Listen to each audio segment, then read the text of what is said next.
ان میں سے نمبر 1 ایران ہے۔ ایک اعتبار سے یہ بازی لے گیا ہے پورے عالم اسلام پر۔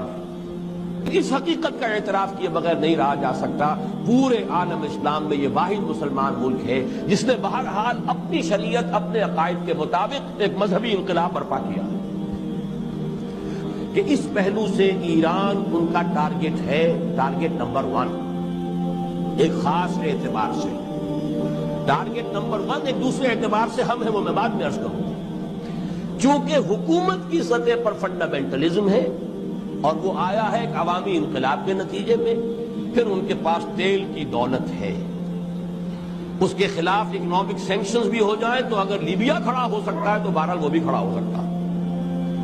یہ ہے ایران کا معاملہ۔ نمبر 2 پاکستان۔